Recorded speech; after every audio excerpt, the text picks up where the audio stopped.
kabebe, magandang buhay po sa lahat. So yun nga po mga kabebe, ngayon nga po ay ano yun, Charles? Lilipat nga po tayo ng kulungan mga kabebe kasi nga dito po talaga sa area mga kabebe is wala na po talagang makain yung mga alagang itik natin. So kailangan po talaga natin na ilipat na naman po ulit yung kulungan. So yun nga po mga kabebe, nilipat ko po itong mga alagang itik ko mga kabebe dahil nga po isa, nakikita nyo naman din po mga kabebe na dito po talaga sa area na paglalagyan sana natin is nagsisimula na po talaga silang magtanim. So yun po yung mahirap po talaga sa atin mga kabebe na kung saan pwede na po sana tayo makapaitlog ng mga alagang itik natin. So ang nangyari is kailangan po talaga tayo ang mag-adjust. Ito po yung problema talaga pag pre-range mga kabebe kasi yung egg production po ng mga alagang itik natin ay nagbabase lang po talaga tayo sa area. Kung ano lang talaga yung dito sa area ay yun lang din po yung egg production na asahan natin. So yun yung mahirap mga kabebe. So dapat po talaga ay may diskarte si pag-atyaga ka po talaga. Tas mahaba po talaga yung pasensya mo pag ganitong free range area lang. So katulad nga po ng sinasabi ko na mahaba yung pasensya mo. So ito po yung nangyayari mga kabebe kasi nga nakikita nyo naman po mga kabebe na dito talaga sa area is wala na po talagang makain yung mga alagang itik natin kasi nga maliban sa linis na po ay rinotor na din po ito mga kabebe. So yun yung mahirap mga kabebe, rinotor plus turtle, tas yun nga malalim na yung tubig. So mahirapan po talaga yung mga alagang itik natin, lalong lalo na po yung mga itik po natin na nangingitlog. So yung mga duckling ko po or yung mga 3 months ko po na mga itik ay hindi po tayo masyadong nagproproblema mga kabebe kasi ay survival po yung ganong edad. 2 to 3 months po or 2, 3, 4 to 5 months po mga kabebe, yang na mga itik na yan is ganang-gana po talaga yan sila kumain mga kabebe. Wala po talagang tigil yan sila.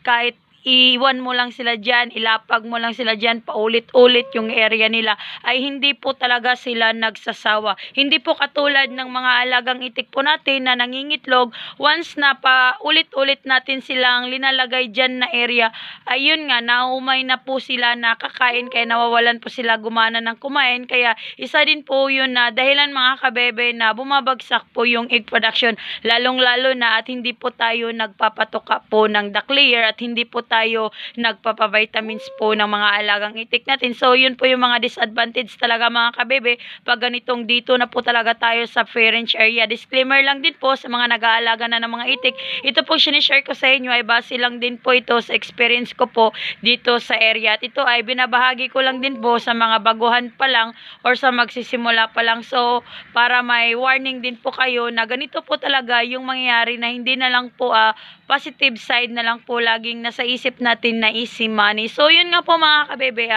number 1 din po na problema din natin is katulad nga po nang nangyari din po sa akin nung nagrumble nga po nung nakaraang araw. So yun po yung isang dahilan mga kabebe na bumagsak po talaga yung egg production po ng mga alagang itik natin. So pag ganun pa naman mga kabebe is depende din po sa area yung recovery po ng mga alagang itik natin. Paano ko yung area is katulad na dito sa amin mga kabebe, tas yung mga alagang itik natin is na-stress pa. So saan pupunta yung mga alagang itik natin?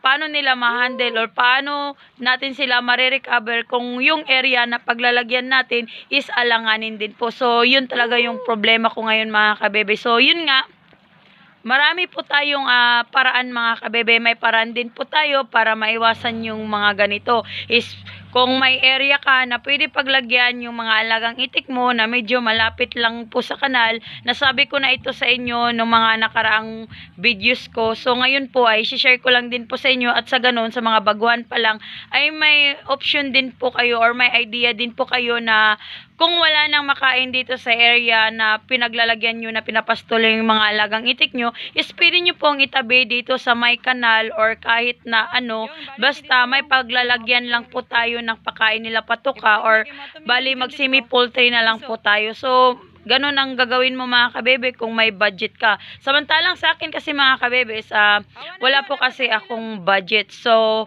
mas ninanais ko na lang or nagtitiis na lang po talaga ako na pinapastol na lang po talaga itong mga alagang itik ko kung saan yung ani ay andun din po ako. So yun nga po mga kabebe, naglipat nga po tayo ng kulungan kasi nga dito sa area na pinaglagyan natin is nagsisimula na po sila magtanim. Ang problema nun is yung mga pilapil mga kabebe, lalong lalo na paglinis na yung pilapil ka ng mga tambak, ilan na nang linisin, so mahirap na ilagay natin yung mga alagang itik natin dyan at baka masira pa yung pilapil. So yun nga po mga kabebe, kaya nag-decide din po ako na ilipat na lang din po yung mga alagang itik ko. Dito sa paglilipatan ko mga kabebe is matagal na po itong naani. Kaso lang hindi pa ito napastulan dati. Kasi nga po dati naman is ilang buwan din po mga kabebe na dito na area ay nakapahinga din po yung mga lupain. Walang mga itik na pumunta dito kasi nga po is sobrang init nga po tas walang tubig. So hindi naman po talaga natin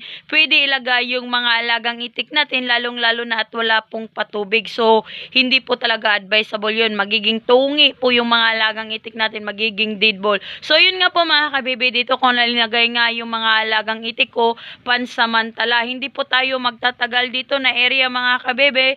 Ang tansya ko nasa 2 linggo or 3 linggo lang po talaga tayo dito. Pero yun nga po mga kabebe, dito nga po na area is bago ko linagay yung mga alagang itik ko dito or bago ko inilipat yung mga alagang itik ko, chinek ko muna yung area po mga kabebe kung may makakain ba yung mga alagang itik natin. Hindi po pwede mga kabebe na basta-basta na lang po tayo maglagay ng mga itik sa basakan or sa kapalayan. So dapat titignan din po natin kung yung area ay may makakain din po ba yung mga alagang itik natin. So napansin ko din po mga kabebes, marami nga po silang makain, katulad na lang po talaga ng hinahanap nilang kohol. Kasi nga dito nga sa area dati na pinaglagyan ko is kung palay lang talaga yung pag-uusapan mga kabebes. Sobrang dami po talaga ng palay na sana ay pwede nilang makain. Kaso ngayon ay nakakaumay din po. Yun yung problema natin mga kabebes. So optional na din po sa atin, diskarte na lang din po sa atin, lalo-lalo na pag may budget ka, go mga kabebe, gamitan po natin ng duck layer at vitamins. At sa ganun ay kahit mag-ani dito na area or matapos na dito na area, hindi po tayo mag-worry para yung egg production po ng mga alagang itik natin is tuloy-tuloy. Kasi pag dito lang po talaga tayo maasa mga kabebe, dito sa paraan na pinapasto lang natin, ay yun nga, kung ano lang tagal yung area na maani, kung 1 buwan, 2 buwan lang yung area na mag-aani, ay yun lang din po yung egg production na aasahan natin mga kabebe. Kaya pag ganitong pastol po talaga mga kabebe, yung egg production po ng mga alagang itik natin ay hindi po talaga siya tuloy-tuloy. Hindi po siya katulad ng poultry po na everyday po talaga ay may income po tayo. So, yun nga, dapat po talaga mga kabebe, pag magsimula ka sa ganitong hanap buhay, ito, totoo po mga kabebe, ito po yung negosyong tipid na di ka tinipid. Lalong-lalo na sa area mo, ikaw lang yung mangiitik, tas maraming makain yung mga alagang itik mo. Kahit hindi ka na po talaga mag-duck layer, basta may kuhol lang silang nakakain, plus palay, tas tagahapon is yun nga, painumin mo sila ng vitamins. Kahit yan na lang po talaga yung vitamins yung bibilhin mo is swak na swak. Tamang area lang mga kabebe, swak na swak talaga yung income na papasok sa'yo. So yun nga po mga kabebe, dito nga po tayo sa area kung saan yung mga alagang itik natin is dito na naman din po natin temporary ilalagay. So yun nga yung nakaganda mga kabebe, itinabi ko po sila dito sa may kanalan kasi nga po ay nagpapakain nga po ako ng duck layer kahit pa konti-konti lang, at sa ganun ay pagkatapos po nilang kumain is pwede po sila talagang makaligo-ligo dito sa kanal. Ito yung maganda mga kabebe, pag may ganitong area ka, mas madali po makarecover yung mga alagang itik natin mga kabebe, lalong-lalo na ay malapit lang po tayo sa kanal, at yun nga, makaligo-ligo po talaga yung mga alagang itik natin, lalong-lalo na pag nagmo-molting stage. So malaking tulong po talaga itong tubig mga kabebe sa mga itik po natin na nagre-recover, at sa ganun ay yung stress nga po na nakuha nila is yun nga, kunti-kunti na mawawala. So yun nga po mga kabebe, dito nga po tayo sa area kung saan ay bagong pag-asa na naman po. Dahil nga po mga kabebe is bumagsak na nga po yung egg production. No, dahil nga na share ko na yun sa inyo, na-upload ko na sa mga baguhan pa lang, bakit biglang bumabagsak. 2 weeks pa lang po mga kabebe is nakatikim tayo ng itlog ng mga alagang itik natin. 2 weeks lang po talaga mga kabebe, pero bigla po talaga siyang bumabagsak. Ito po yung problema pag pre-range po talaga, kasi nga ay madali po talagang nai-stress yung mga alagang itik natin, tas marami pang mangiitik, so malaking problema talaga yun mga kabebe, yung palipat-lipat tayo ng area. Yun yung mahirap mga kabebe, na imbes na nangingitlog na yung mga alagang itik, saka pa walang makain yung area, saka pa lang sila naglilinis ng area, tapos kung walang itlog yung itik, bagong ani, tapos naka-recover na yung itik mo, saka na naman maglilinis yung area. So ganun na ganun talaga yung routine natin dito mga kabebe. So depende po yun sa area mga kabebe, sa lugar nyo, kung mabagal ba yung proseso nila sa pagtatanim ng palay. May area din po kasi mga kabebe na kaaani lang ngayon, 3 araw is tinatartol na po nila or linilinis na po nila yung kapalayan nila at magtatanim na naman po. So yun nga po mga kabebe, dito nga po sa mundo ng duck farming, sipag at tiyaga lang po talaga at diskarte. Kasi kung tama lang talaga yung diskarte mo mga kabebe, kasi dito sa mundo ng duck farming, wala pong tama mga kabebe at wala ding pong mali,